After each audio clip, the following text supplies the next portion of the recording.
So I think most people want to accomplish some sort of success far too early in their life.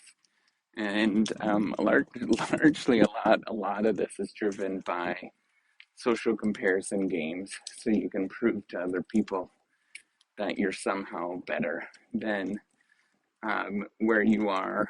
And this drives a lot of unhealthy behavior.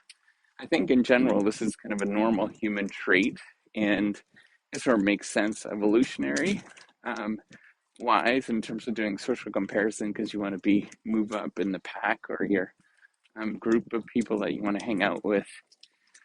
However, it drives unhealthy behavior because we have mechanisms in sort of modern finance and in modern day life that allow us to outspend what we can possibly spend, and we have a lot more communication that is a lot more widespread than what we would have had years ago. If you think about, social networks, for example, allow this to happen. We also communicate regularly through various different means to people that we might know much more easier than what we could even 20 years ago. And so it drives a lot of unhealthy behaviors um, in terms of what we can possibly um, handle or what we should actually do.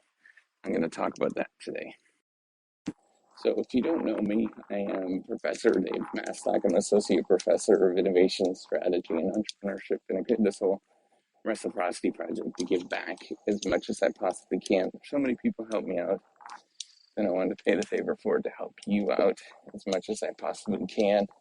So I'm out on a walk right now, so I apologize if it's a little windy. However, this is my life.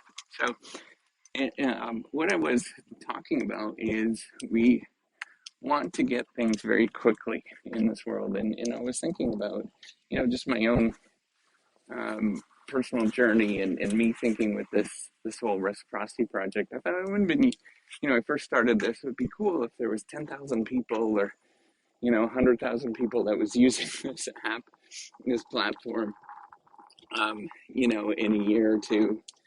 And, if let's say it was a million people that were using it in like, say, 5 years, um, it would be just as impressive if it took you 30 years or 40 years to build something where there was a million people using it. And we have this sort of view in our mind, and I think about like how interesting that is as a thought. We sort of run a race to get there and to accomplish something. Izzy just chased a bunch of geese. My dog Izzy, I don't know if you've ever met her, but she's a cute golden retriever. She's chased a bunch of geese. But it would be not, it would be just as spectacular to build something where there's, a million people using it. If it took 30 years compared to if it took you 3 years, and yet we all want it to happen in 3 years. So right now on the platform, I just reached 3,000 people that are using it. I started it 2005, I think, when I started, the initial idea and thinking about it. So it's pretty impressive, I think, to have 3,000 people, log on and check it out. But for me, it still seems like, it's not there. And it's an unusual thing to sort of think about that because there's so much that we can accomplish if we sort of take this long-term mindset and we gradually build something. So the problem that we end up thinking is that we have to get something really quickly. Um, and that's part of it is sort of investment of what we're looking for is the quicker you get your return on your investment, the better off it is. And that's true.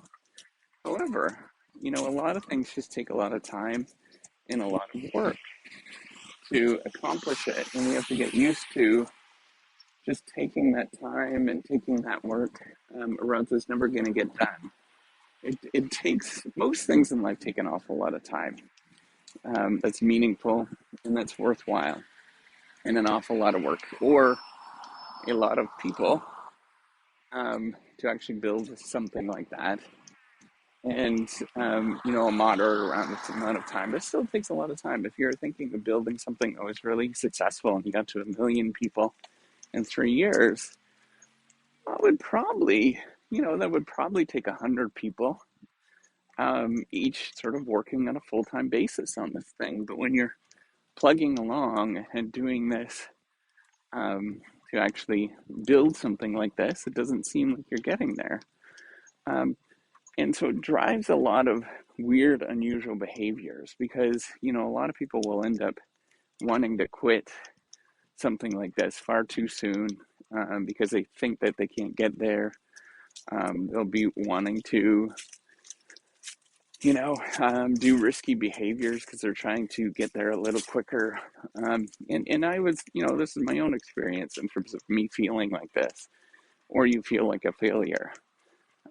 And you have to realize that these things just take time and, repeated effort, day in and day out, which a lot of people just simply don't have, or they don't think about.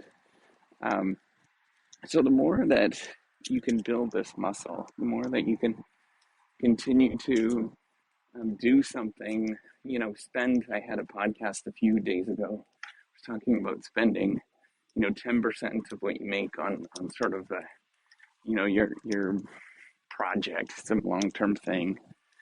The more that you sort of get used to that, where you're working on something over the long term, I think it's a healthy behavior, because then you could push some of these things away and continue to build it out. If you have something that you're continuing to work on, and we've done a lot on, the whole reciprocity platform, there's been a lot that it has been built. I'm super proud of the developers and the writers and, all those kind of folks that have been helping out with it. We've done a lot of stuff, and yet it still doesn't feel there. And there's still a lot more that we can do. There's lots of things that need improvement, but it just takes time and effort. So the more that you can work on things that take time and effort and just be okay with that, I think the better off you're going to be. So that, hopefully you like this podcast.